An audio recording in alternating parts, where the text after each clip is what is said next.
Hola, buen día, ¿cómo están? Bienvenidos al nuevo Ceiba Fest 2024. Nos alegra contar con ustedes en esta jornada de innovación y tecnología que conectan a Latam. Para quienes recién se unen, Ceiba Software es una empresa líder en tecnología que ofrece servicios de desarrollo de software a medida, inteligencia artificial, Salesforce y más. Recuerden que esta charla, al igual que las demás, serán grabadas y estarán disponibles en nuestro canal de YouTube. Ceiba Software pueden consultar la agenda completa en ceiba.com.co, Ceiba Fest. Si desean compartir sus experiencias en redes sociales, por favor nos mencionan como @Ceiba y usan el hashtag #CeibaFest. También queremos saber desde qué ciudades están, se pueden tomar fotos, si están reunidos con compañeros, porfa nos etiquetan. Aquí algunas recomendaciones para disfrutar del espacio. Por favor, en un espacio tranquilo para escuchar y sin interrupciones. Dejen sus preguntas en el chat durante la charla que se las vamos a estar haciendo a José. Entonces, comenzamos este segmento con Vertical Slide y monolitos modulares, una relación de sinergia donde descubriremos cómo mejorar la estructura y mantenibilidad de aplicaciones monolíticas aplicando dos conceptos arquitectónicos estrechamente relacionados: monolitos modulares y divisiones verticales. Damos la bienvenida a nuestro compañero José. Él es coach técnico, cuenta con 20 años de experiencia en tecnologías de la información, es un apasionado de la arquitectura de software, el desarrollo y el aprendizaje continuo y le gusta mucho enseñar. Es amante de Linux y combina su amor de la tecnología con otras pasiones como la cocina, la libanesa, y le queda delicioso. Los he probado, recomendados. Y el ciclomontañismo, encontrando en estas actividades tanto creatividad como equilibrio personal. Es un honor tenerte acá con nosotros, José. Marce, muchísimas gracias. Bienvenidos a todas las personas que nos están escuchando. Como Marcelo decía, mi nombre es José Alfredo Fernández. De profesión soy tecnólogo en sistemas de información, pero me he dedicado en los últimos años, ¿cierto?, a trabajar en aspectos de arquitectura, de tecnologías de nube. Pues he optado por un conjunto de certificaciones para ello. Trabajo muy cerca con arquitectura Cloud Native, particularmente con todo lo que tiene que ver con Kubernetes. Tengo certificaciones en Azure, tengo certificaciones con Google GCP. Hoy traemos un tema que no particularmente puede ser controversial, pero la idea es como dar una visión diferente de cómo construir aplicaciones, y eso es lo que nos atañe hoy. Ese es el line-up que tenemos para hoy, ¿cierto? Vamos a tratar de debatir por qué los microservicios no son una bala de plata, significa que no son la única solución a cualquier problema.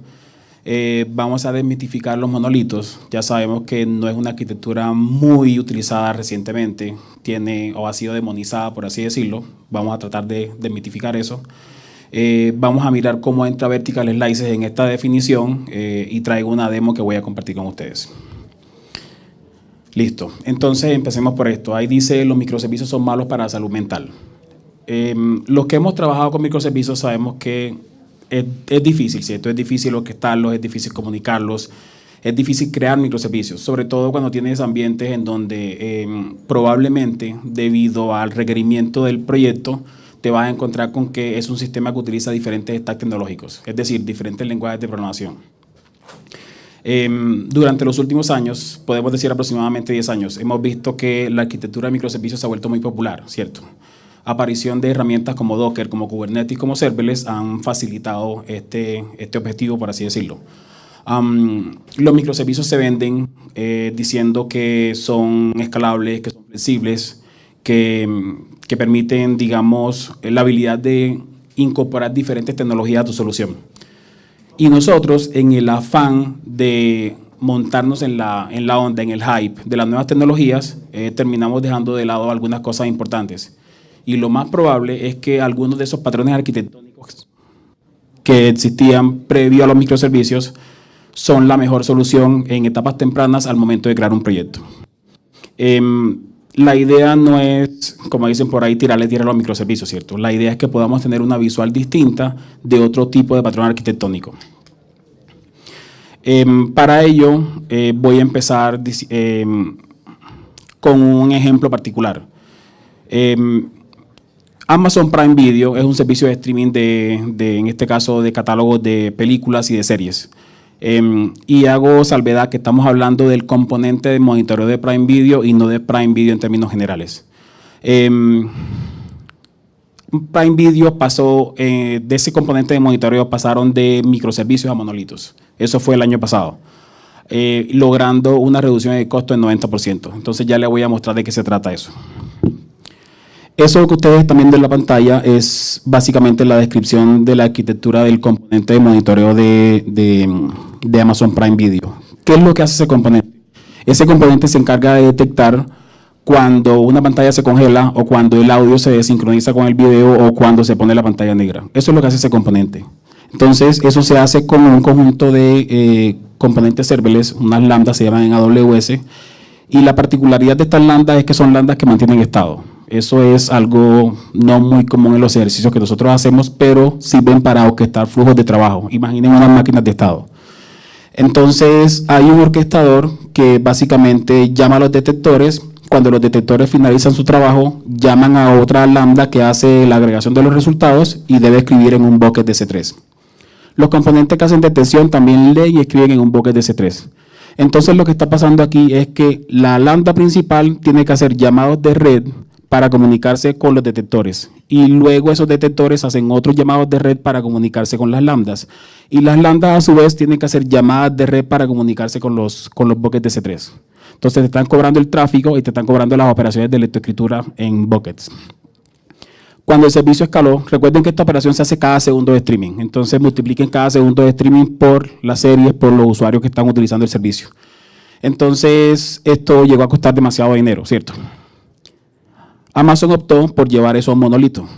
Tomaron todas las diferentes funcionalidades de las lambdas, las colocaron en un único monolito que sería un único programa. Las llamadas de red ya desaparecen, se mantienen solamente dentro del monolito vía interfaces y luego ahora utilizan un solo bucket de storage. Terminaron reduciendo el costo en un 90%. Entonces tú te pones a pensar, si esa empresa con ese tamaño, con ese nivel de ingeniería, tomó la decisión de irse de microservicios a monolitos, es bueno que comencemos a reconsiderar cómo estamos haciendo las cosas nosotros también. Hoy vamos a hablar particularmente de monolitos modulares, ¿cierto? Vamos a decirle modulitos de ahora en adelante porque el nombre es más cortito. Históricamente nos alejamos de los monolitos porque decían, mira, que es difícil modificarlo, si toco una pieza capaz que puedo romper otra cosa porque están altamente acoplados. Cuando tengo que escalarlo va a ser muy costoso porque no escalo una funcionalidad, sino toda la aplicación como tal. Y eso llevó a que comenzáramos a mirar hacia otro lado, ¿cierto? Pero en realidad todo tiene sus ventajas y sus desventajas. Si bien los microservicios permiten que tú escales y son flexibles y permiten incorporar diferentes tipos de tecnología en tu solución, lo que encontramos es que son costosos de implementar, costosos de comunicar, costosos de orquestar, ¿cierto? Y también costosos para probar, son muy difíciles desde el punto de vista de desarrollo. Y ya hablamos de las desventajas de los monolitos, pero recuerden que si tengo un único programa y tengo una única línea base de código, el desarrollo se simplifica. Entonces, en esta gráfica estamos, digamos, ilustrando cómo tenemos el monolito, ¿cierto? Miren que es un único programa ejecutable y tiene todas las funcionalidades allí dentro, pero no están claramente separadas. Al otro extremo de la derecha tenemos el microservicios. Entonces, tenemos una única funcionalidad en un único hilo de ejecución. Si tuviera que sacar las tres diferentes funcionalidades, serían 3 microservicios, por así decirlo. Y en el centro tenemos el monolito modular. Entonces, si se dan cuenta, es un único programa, un único ejecutable, pero dentro de él se encuentran las diferentes funcionalidades separadas de forma lógica. Ahora, esto tiene un valor importante porque en el momento que yo lo desee, yo puedo sacar un módulo y ahora sí convertirlo en un microservicio cuando yo considere que sea necesario. Pero para eso deben cumplirse unas condiciones. ¿Terminarán siendo los modulitos asesinos de los microservicios? No en realidad, ¿cierto? Recuerden que yo al principio les decía, probablemente son una mejor alternativa cuando estemos en etapas tempranas de la construcción de la aplicación. En ese punto, el cliente todavía no sabe cuál es el potencial, no sabe si eso va a escalar en realidad, no sabe si desde el punto de vista de desarrollo sea más sencillo sacar eso de un monolito y llevarlo a microservicios, ¿cierto? Entonces, lo que vamos a tratar de buscar es sacar las ventajas de ambos mundos. Si yo pudiera tener todo dentro de algo parecido a un monolito, pero separado de forma lógica, que en algún momento yo pueda simplemente sacar esa unidad funcional, esa unidad lógica o ese módulo y llevarlo a un microservicio muy fácilmente, pues eso es maravilloso, ¿cierto? Entonces, la separación de responsabilidades dentro de los componentes o dentro de los módulos que están en ese modulito va a ser muy importante. Se propende por un desarrollo independiente, ¿cierto? Eso está combinado con lo último que dice ahí, línea base de código. Generalmente, cuando estamos desarrollando microservicios, cada microservicio tiene su repositorio, ¿sí o qué? En este caso, podemos tener todos los diferentes módulos dentro de un monorepo, por ejemplo, ¿cierto? Ahora, ¿cómo voy a evitar que lo que haga un desarrollador no afecte lo que está haciendo el otro desarrollador? Entonces, eso es muy fácil, porque como separamos de forma lógica cada módulo, entonces los desarrolladores, pues diferentes miembros en el equipo incluso, pudieran modificar de forma separada cada uno de esos módulos sin afectar la funcionalidad total. Pero aquí comenzamos a perder cositas. Cuando usted trabaja con microservicios, los puede desplegar de forma independiente y capaz que hay una velocidad de un equipo diferente a la de otro, ¿cierto? En este caso, el despliegue se hace de todo el monolito. Eso pudiera ser un trade-off y recuerden que todo se trata de negociar. Claves para construir estos modelitos modulares que vamos a tener en cuenta. Bien, ahí estoy mencionando contextos delimitados. Contextos delimitados no es un término acuñado exclusivamente a Domain Driven Design, ¿cierto? A diseño guiado por el dominio. Contexto delimitado me está diciendo que yo puedo tener cosas que tengan sentido, ¿cierto? Dentro de una barrera, por así decirlo. Entonces, cuando yo voy a comenzar a construir mis modelitos modulares, tengo que hacer un ejercicio muy serio de poder separar las responsabilidades que va a tener cada módulo. Para los que han trabajado con DDD, hagan de cuenta que se trata de los diferentes contextos delimitados, por así decirlo. Y eso se va a convertir en un módulo. Debo propender siempre por un bajo acoplamiento. Nos vamos a encontrar en un escenario donde un módulo debe comunicarse con otro, ¿cierto? La forma más sencilla de hacerlo sería utilizar librerías compartidas y tener interfaces claras para ello, pero eso genera de alguna forma un nivel de acoplamiento así sea muy pequeño. Entonces, en ese punto en donde tengo que atacar ese problema de comunicación, yo pudiera optar por utilizar un bus de mensajería en memoria. Recuerden que es un solo ejecutable, entonces un bus de mensajería en memoria tiene todo el sentido del mundo. Cuando usted saque uno de esos módulos y lo lleve a un microservicio, pues la mensajería en memoria ya no te va a funcionar. Ahora tienes que utilizar un broker de mensajería, ¿cierto? Comenzamos a añadir elementos complejos a la solución nuevamente, pero como les decía, todo es una negociación, todo es un trade-off. El encapsulamiento, pues, está muy amarrado a contexto delimitado y significa que dentro de mi módulo debo tener todo lo que necesito para operar y nada por fuera. Separación de responsabilidades está con los contextos delimitados. El desarrollo independiente, ya lo dijimos, cada equipo puede trabajar en esos módulos y no debería entorpecer la labor de otro equipo. Tiene que haber un mecanismo de comunicación consistente. Este tópico yo lo había tocado previamente con Juanes. Allá se va a hacer loco. Ya lo había tocado con Juanes. Y la idea o lo que en su momento delimitamos es que esto va a requerir un nivel de madurez muy grande en el equipo. Entonces, desarrolladores experimentados y pues que la comunicación pueda fluir muy bien. Esto no debería ser un stopper para que desarrolladores que no son muy maduros no lo utilicen. Yo creo que todo el mundo debería tratar de utilizarlos al menos una vez y mirar si les genera valor o no. De los retos que vamos a atacar, pues ya hablamos del de comunicación y dijimos que pudiera ser a través de interfaces, digamos, en librerías compartidas, por así decirlo. Ya establecimos que hay una dependencia, entonces podemos utilizar un broker. Y el otro punto a atacar es la persistencia. Como todos los módulos están en una única unidad ejecutable, entonces, ¿cómo hago con la base de datos, cierto? ¿Dónde voy a guardar la data? Pues existen diferentes mecanismos. Yo puedo hacer que cada módulo escriba en su propia tabla, dependiendo de qué tan granular sea. O puedo apalancar las capacidades de una base de datos relacional y lo que hago es que cada módulo pudiera utilizar un esquema dentro de la base de datos. O puedo hacer que cada módulo tenga su propia base de datos. Pues un ejecutable con diferentes conexiones a la base de datos no va a ser un reto. Ahora bien, ¿cómo y cuándo paso de un módulo dentro de un modulito a microservicios? Bueno, si cuando usted lanza la aplicación se da cuenta que uno de esos módulos tiene que escalar a una velocidad diferente o tiene que escalar a más instancias de las instancias que tiene el monolito modular, sáquelo inmediatamente, ¿cierto? Es relativamente sencillo porque cada módulo tiene lo que necesita para sobrevivir. En este punto estamos hablando que la escalabilidad se convierte en un punto crítico.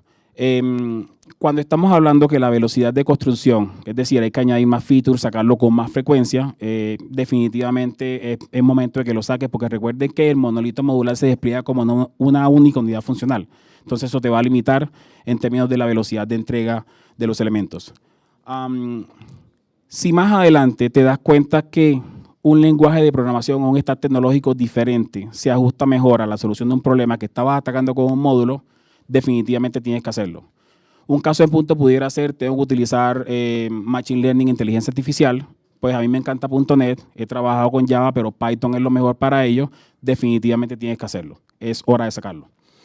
Y eso lo logramos gracias a que pudimos de alguna forma modelar al principio esos contextos delimitados y simplemente va a ser muy fácil tomarlo y colocarlo en otra aplicación.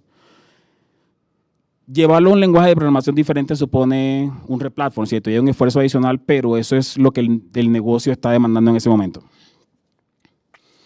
Ahora bien, yo les había mencionado al principio que íbamos a hablar de monolitos medulares con vertical slices. Entonces, ¿esto de qué se trata? Esto es otro tópico que habíamos tratado aquí en la compañía y sería bueno que pudiéramos darle un poco más de visibilidad. Una de las limitantes que vimos en su momento con los monolitos, con los monolitos, era que encontrábamos que el código estaba altamente acoplado. Y cuando ustedes comienzan, o si ustedes van a mirar un proyecto en una de estas arquitecturas, por ejemplo, en capas, ustedes se encuentran que hay una capa de interfaz gráfica de usuario, hay una capa de aplicación, hay una capa de dominio, hay una capa de infraestructura, ahí tenemos una capa de acceso a datos. Esa aproximación lo que me está mostrando son consentimientos técnicos. Entonces, usted entra a un proyecto y comienza a navegar por las carpetas y lo que está viendo son consentimientos técnicos. Pero los componentes de negocio, las capacidades o los features no son fácilmente visibles allí. Eso es muy complejo y es por eso que los monolitos en un principio, o al menos los que se construían de forma posaban ese reto. Dime. Por acá tenemos una pregunta de Juliana. Ok. ¿Por qué no empezar con una arquitectura basada en eventos en lugar de monolitos o microservicios? Es que en realidad no estamos determinando si, mejor dicho, en realidad eso va a depender del problema que estés tratando de modelar, ¿cierto? Tú puedes utilizar un monolito modular y también jugar con eventos. De hecho, en la demo que les traigo hoy les voy a mostrar precisamente eventos en ese caso. Como les decía, depende del problema, ¿cierto? Generalmente utilizamos eventos en arquitecturas o en problemas en donde la comunicación asíncrona puede ser la mejor solución. Entonces, no siempre va a ser la mejor alternativa. Perfecto, entonces esperemos ahorita que nos muestres el ejemplo. Gracias, Vale. José. Continúa entonces con la línea de pensamiento. Les decía que generalmente revisamos un proyecto y lo que vemos son concernimientos técnicos. Ves la capa de aplicación, la capa de infraestructura, la capa de reglas de negocio o de dominio, miras la persistencia y si colocas a un desarrollador inexperto o un desarrollador nuevo y lo llevas a ese proyecto, probablemente tratar de hacer sentido de eso que está allí va a ser muy complejo. Solo entenderlo. Ahora imagínate cuando tengas que modificarlo. Si tienes que, digamos, modificar diferentes puntos, vas a tocar un repositorio, vas a añadir reglas de negocio y servicio, tienes que modificar el caso de uso donde está siendo orquestado en la capa de aplicación. Ese desarrollador tiene que navegar por todas las carpetas, tratar de identificar los puntos de cambio y si la embarra, pues se tiró la aplicación, ¿cierto? Y eso era uno de los, digamos, riesgos que estábamos viendo con estos monolitos que presentaban ese nivel de acoplamiento muy alto. Entonces, Jimmy Bogart, que fue un invitado que tuvimos el año pasado, hace una propuesta que se llama tajadas verticales o vertical slices, en donde él dice, usted tiene que identificar un eje de cambio.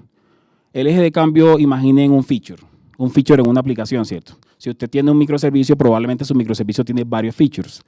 Entonces, la idea es que todos los elementos que hacen parte de ese cambio, de ese feature, usted lo tenga, digamos, lo ubique dentro de un mismo, podemos decir, carpeta en su solución. Entonces, dentro de esa carpeta yo coloco, por ejemplo, un API endpoint, puedo colocar un manejador, puedo colocar el orquestador de los servicios, puedo colocar los servicios, si tengo repositorios los coloco allí, si tengo entidades o DPOs, todo quedaría en esa carpeta.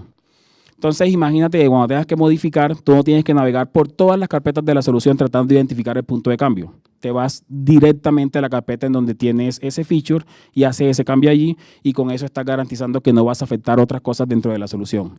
Eso es lo que vende Vertical Slices y se preguntarán, bueno, ¿cómo lo relaciono con monolitos modulares o cuál es el valor? Me voy a adelantar un poco aquí. Y miren, esto es un proyecto en .NET. Ahora bien, esto lo hice en .NET, ¿cierto? Que es como el stack tecnológico que es predominante, al menos en el trabajo que yo hago, pero ustedes pudieran tratar de reflejarlo con cualquier stack tecnológico igual. Si se dan cuenta, en mi aplicación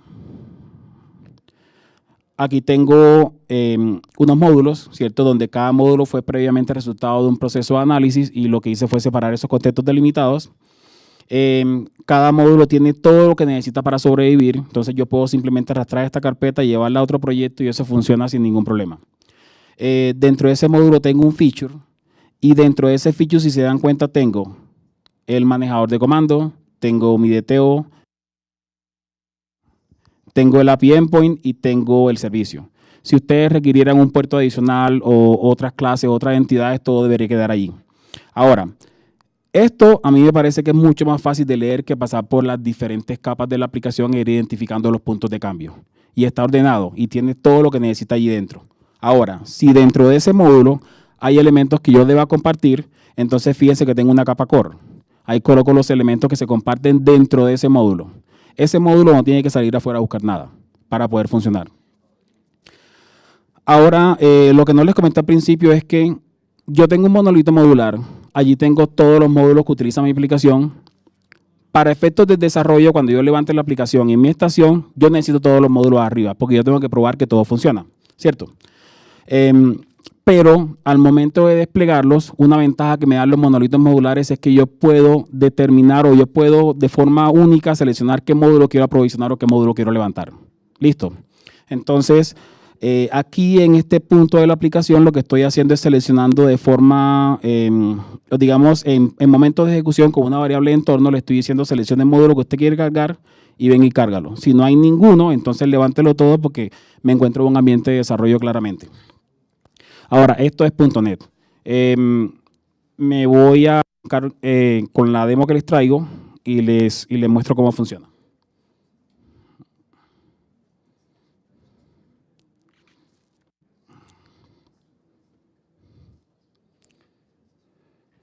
Aquí hay un poquito de código, pero creo que vale la pena que le demos una mirada. Entonces, miren, aquí están mis módulos, como les decía. Cada módulo tiene los componentes que necesita para operar. Aquí en los componentes core voy a colocar elementos comunes a todo el módulo, ¿cierto? No a toda la solución. Aquí tengo mi feature y cada feature tiene lo que necesita para sobrevivir, ¿cierto? Al principio les decía, podemos tomar una aproximación de una base de datos y tabla por módulo o esquemas por módulo o diferentes bases de datos. Entonces en .NET nosotros tenemos una aproximación a la base de datos que es el DB Context y fíjense que este módulo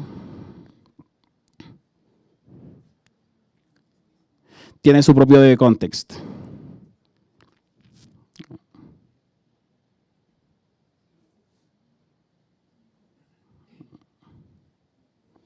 Y aquí simplemente tengo, digamos que las entidades de persistencia que estoy mapeando. Cada módulo puede tener su DB Context y en cada DB Context yo puedo especificar que es un esquema o una base de datos diferente. Y esa parte es relativamente sencilla. Bien. Esta aplicación en particular que les voy a mostrar como demo es muy sencilla. Es un sistema de onboarding en donde un usuario hace una inscripción, se registra en la base de datos después de aplicar las reglas de negocio y luego se coloca un mensaje para que otro módulo haga una validación y le dé la bienvenida a través de un correo. Entonces miren lo siguiente, este es mi ambiente de desarrollo, aquí no estoy especificando ninguna variable de entorno y yo quiero probar todos los diferentes módulos y quiero verificar que funcionan. Entonces miren esto.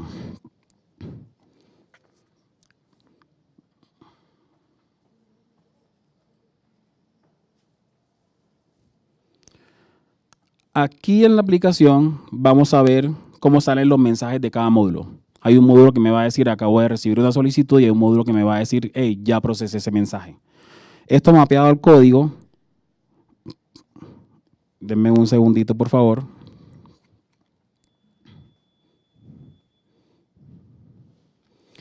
Miren, este módulo de onboarding tiene el API Endpoint que se está presentando. Y acá tengo el módulo de notificaciones que es el que recibe el siguiente mensaje y en su feature de email de bienvenida, toma el mensaje y lo procesa. ¿Cierto? Aquí esperaría que me conecte con un servicio de mensajería por correo y entregue ese mensaje que voy a devolver. Mi monolito en este caso, pues me pone la interfaz HTTP que utilizo para colocar ese mensaje vía REST. Entonces voy a darle la bienvenida a Ceiba. Y acá será DevFest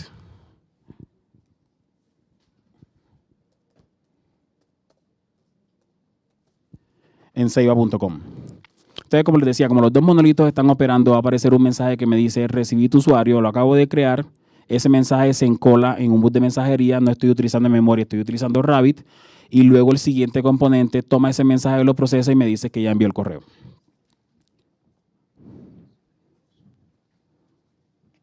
Ahí salió, me recibió la solicitud. Si voy a mirar la ventana de depuración, miren que me dice, usuario registrado, fue el primer módulo, que es el módulo onboarding, y luego me dice enviando notificación a Ceiba en tal destino. Ahora, eso es un solo ejecutable con dos módulos diferentes. Pero recuerde que yo les estaba vendiendo la idea de que yo puedo ejecutar los módulos de forma independiente, la misma aplicación. Entonces, yo contenericé esta aplicación y les voy a mostrar lo que voy a hacer.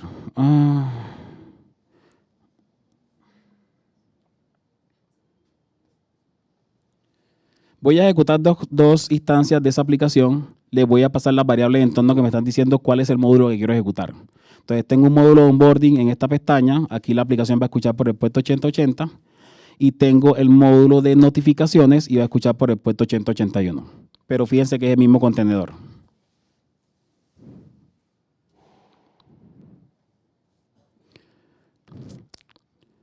Ahorita que ejecutamos la aplicación nos dimos cuenta que en la ventana de Swagger me salieron los endpoints que estaban disponibles, ¿cierto? Es decir, todo el módulo exponiendo todos sus endpoints.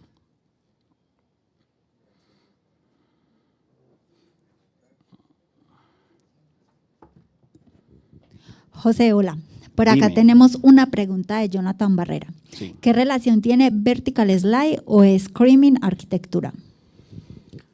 Yo creo que Juan me puede hablar un poquito de Screaming Architecture, ¿cierto? Creo que Screaming Architectures, me corregirá, muchachos, pues al leer el código simplemente expone como que su funcionalidad, por así decirlo, de forma muy clara. ¿Es acertado? Vale. Usted lee su código. Juancho, usted lee su código y, solo leyendo el código usted se da cuenta que eso es lo que hace, ¿cierto? Es muy explícito, por así decirlo. Vertical Slices yo creo que no se aleja mucho de eso, ¿cierto? Pero fíjense que Vertical Slices, más allá de venderte esa idea, lo que está diciendo es, ya no trates de organizar tu código desde el punto de vista de los concernimientos técnicos. Hazlo ahorita orientado a feature. Entonces, pues, para efectos de legibilidad tiene todo el sentido del mundo.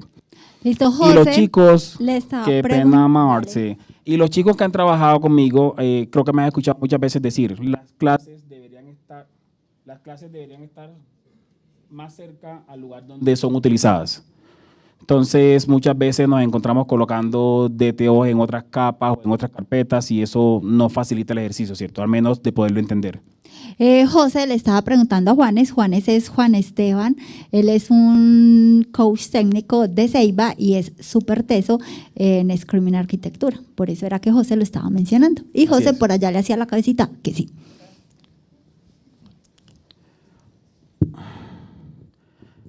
Entonces, miren, este es mi módulo número 1, por así decirlo, uno de los que ejecuté, y fíjense que aquí sí tengo mis APIs endpoint expuestos, ¿cierto?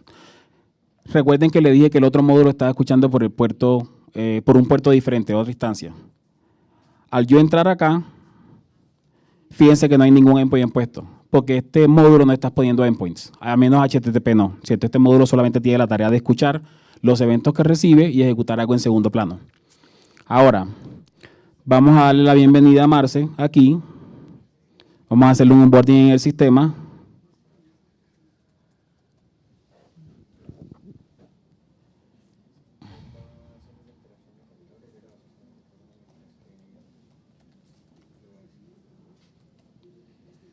Entonces, se fijan que le vamos a dar la bienvenida a Marce. Ahí se envió el mensaje, pero fíjense que la salida de la consola de esa aplicación solamente dice usuario registrado. Ahí no me dice que procesó el mensaje, porque ese módulo no fue cargado ahí. En la otra instancia de la aplicación sí me dice enviando notificación a Marce. Entonces es el mismo programa, la misma línea, el mismo ejecutable, por así decirlo, pero en tiempo de ejecución yo determiné qué módulo quería que expusiera. Cuando yo quiera convertir eso a un microservicio, simplemente saco la carpeta del módulo y lo llevo a una aplicación diferente. En la forma como yo estructuré el código aquí, Yo lo hice con carpetas, pero esto fue algo solo para ilustrar el ejercicio, ¿cierto? Esto idealmente debería ser estructurado con proyectos en .NET dentro de una solución para que sea mucho más fácil simplemente mover el módulo. José, por acá tenemos otra pregunta de Diego Botía. ¿Cómo gestionas la comunicación de las APIs de diferentes tecnologías como RESTful, Graph, gRPC, entre otras? Es decir, ¿puedo hacer monolitos modulares que convivan con varias tecnologías? Definitivamente es posible. En el caso de .NET es muy fácil porque SAP.NET Core incorpora eso dentro de su core, ¿cierto? Entonces usted puede poner endpoint HTTP, puedes poner gRPC y GraphQL sería cuestión de colocar una librería adicional. Dentro del mismo módulo sería posible. Es más, si se dieron cuenta, yo lo que les dije, lo que les estaba mostrando ahorita acá, denme un segundito, yo les decía, fíjense que este está poniendo HTTP y aquí tengo mi endpoint. Bueno, aquí debería tener varios endpoints, de hecho, ¿cierto? Pero este es el mismo programa y no estás poniendo nada. Expone HTTP para efectos de que usted pueda hacer, por ejemplo, un health check para saber que ese módulo se está funcionando. Pero ahí no hay endpoints HTTP, porque no es su funcionalidad. Entonces, uno pudiera poner REST, otro puede poner GraphQL y otro puede poner gRPC. Con ASP.NET Core es fácil, pues tendríamos que hacer el ejercicio con otros también. Perfecto, muchas gracias. Por el momento no hay más preguntas. Puedes continuar. Bueno, no sé si hay preguntas aquí con ustedes, muchachos. Por acá nos acaba de llegar otra. Si Vertical Slice propone una mejora con respecto de estructuras como en Layers, ¿por qué no es tan popular? Aquí le voy a hacer una cuña a la sociedad de intermediación laboral que proporciona gente para Ceiba Software. ¿Me escuchan? Sí. Hay una empresa que, en la anterior empresa en la que yo trabajaba, pues nos ha entregado mucha gente a la compañía, ¿cierto? Aquí gracias a Seu Tecnología por eso. Cuando llegué a esa compañía yo tenía 37 años, ¿cierto? Ya era un poquitico de edad. Poquito grande. Sí, un poquitico grande. Si tienen en cuenta que generalmente los desarrolladores son muy jóvenes, ¿cierto? O la mayor, si se dan cuenta, pues en la compañía hay muchos desarrolladores que son muy jóvenes. A mí me gusta mucho leer, me gusta mucho indagar, me gusta mucho necear, por así decirlo. Llegué a esa compañía y había gente mucho más joven que yo, 23, 24 años, 27 era como el promedio en la compañía, así como la edad de Marce. Tal cual. Entonces, sucede algo curioso, ¿cierto? Ellos tenían años haciendo las cosas de la misma forma. En algún punto evidenciamos que había que hacerla de formas diferentes porque el desempeño no les daba, porque era muy difícil. Y la respuesta de esas personas jóvenes era, hey, es que nosotros tenemos 7 años haciéndolo así y no funciona de esa forma, ¿cierto? Entonces, la reticencia al cambio de una persona muy joven es algo que tú generalmente no ves. Las personas adultas son las que se niegan a hacer las cosas de forma diferente muchas veces, ¿cierto? Sucede lo mismo con esto. Hemos venido trabajando mucho tiempo con la arquitectura en capas como la conocemos y nos parece más fácil así, pero te reto, o sea, es más fácil leer concernimientos técnicos o más fácil leer un feature, ¿cierto? Y colocar todos los elementos ahí cerca. Entonces, yo creo que se trata de que la gente practique. La gente tiene que practicar y tiene que empezar a notar el valor de este tipo de aproximaciones. Y de nuevo tengan en cuenta lo siguiente. Como lo dije al principio, no se trata de demonizar los microservicios, no le estamos tirando a los microservicios. Lo que estamos diciendo es, en etapas tempranas de un proceso, probablemente una aproximación arquitectónica va a ser distinta. Y en este caso lo que vimos es que tenemos un punto medio entre los monolitos y los microservicios. Y me les voy con una frase que capturé precisamente haciendo la presentación.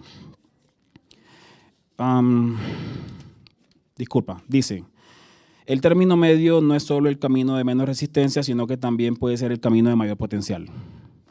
Food for thought, como dicen por ahí. Muchísimas gracias. Bueno, José, no te despidas que tenemos otra pregunta. Ah, ok, vamos. Dice, ¿se recomienda irnos de una con monolitos modulares o aún es conveniente considerar microservicios para iniciar?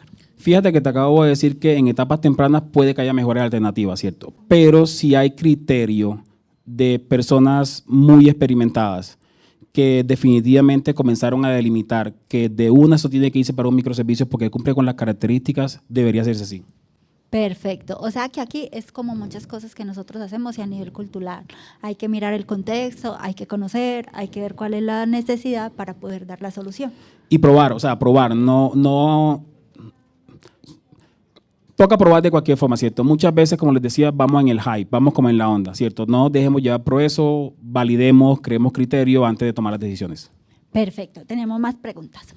Diego Botia nos dice, ¿cómo haces el despliegue de los monolitos modulares a través de Docker o qué buenas prácticas recomiendas? En este caso en particular yo lo containericé, ¿cierto? No es necesario, simplemente me pareció fácil para efecto de poder orquestar el ejercicio.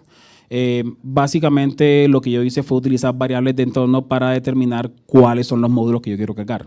Entonces tú pudieras hacer eso con una aplicación containerizada o con una aplicación que no está containerizada. Perfecto. Y Juan Hincapié nos pregunta cómo se maneja la integridad de los datos.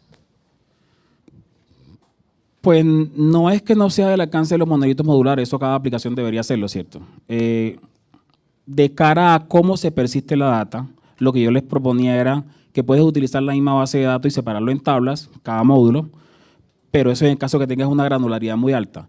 O pudieras optar por apalancar las capacidades que tienen algunos motores de bases de datos relacionales y utilizar esquemas. Entonces, una sola base de datos, diferentes esquemas va a ser suficiente.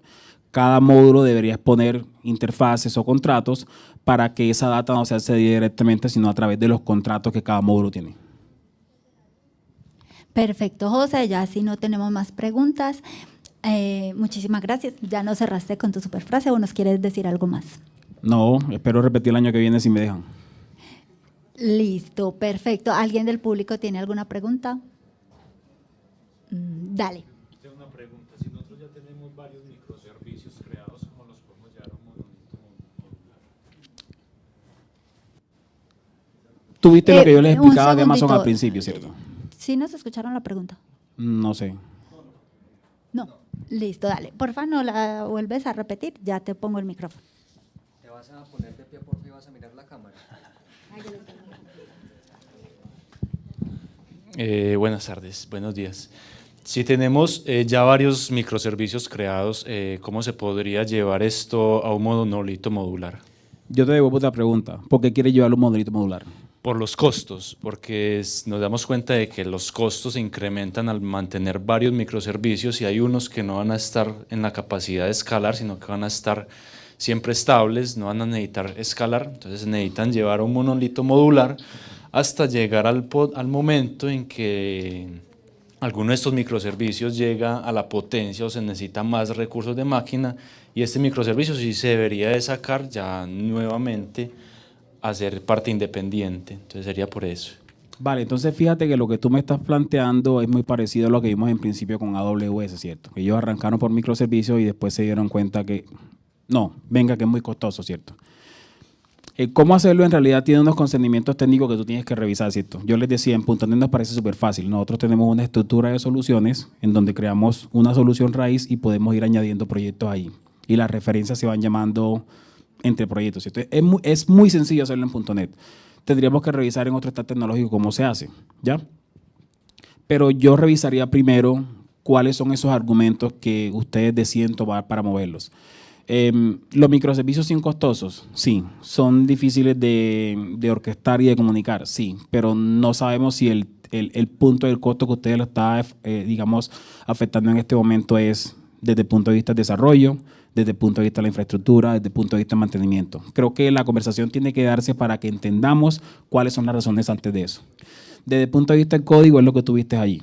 Puede estar cada módulo en su carpetica y después busca la forma de orquestarlo en el punto de entrada de la aplicación. Muchísimas gracias, José. Yo tengo una pregunta. Si tenemos un código legacy, más o menos, no sé, 9 años, y está por monolitos, y lo queremos pasar a microservicios, ¿cómo hacemos? O sea, o lo paso todo, o puedo ir haciendo MVPs. Es un proceso doloroso, ¿cierto? Y te voy a explicar por qué. Si eso es un código legado y eso es un código que no se hizo con la mejor de las prácticas y la persona que estaba en la compañía que construyó eso ya no existe y la persona que entregó las reglas de negocio tampoco existe, es un trabajo de prueba de ensayo y no sabemos cuánto tiempo vaya a consumir eso.